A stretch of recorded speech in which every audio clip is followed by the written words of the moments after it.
देखो ये तीन सुनो, लड़की सुनो, तीन का तीसरा बना रहा है, ठीक है। तीन का तीसरा,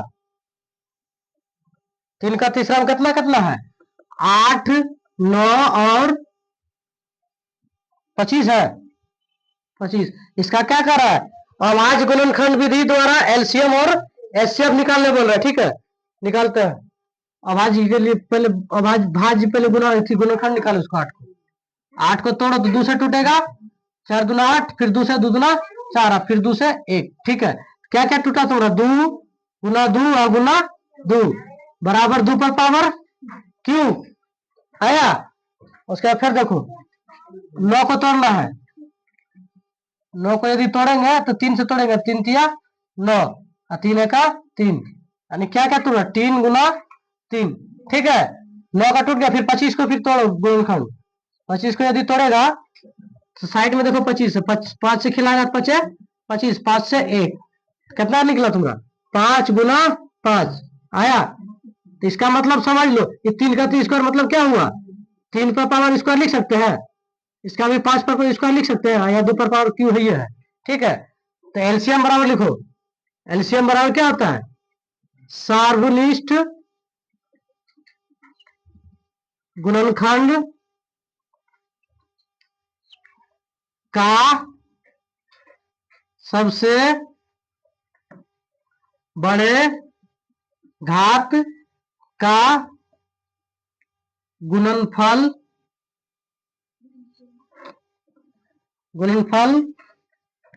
यानी एलसीएम होता है ना।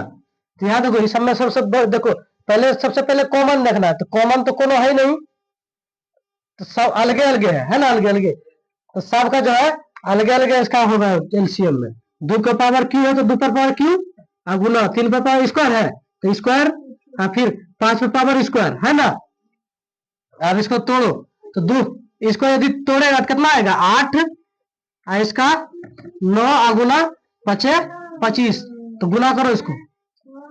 9 ठी 72, 72 गुना 25 करो। 5 दूना 10 के 0, 7 5 35, 35 1 36, 2 दूना 4, 7 9 14, 0 6 4 10 के 0, बाकी 4 3 7 7 1 8 और 1 कितना आया? 1800। एलसीएम में तुम्हारा 1800 आ गया, ठीक है। अब एचसीएफ देखना है। एचसीएफ बराबर क्या होता है? फॉर्मूला बताओ। एचसीएफ बराबर बताओ क्या होता है? सार्वनिष्ठ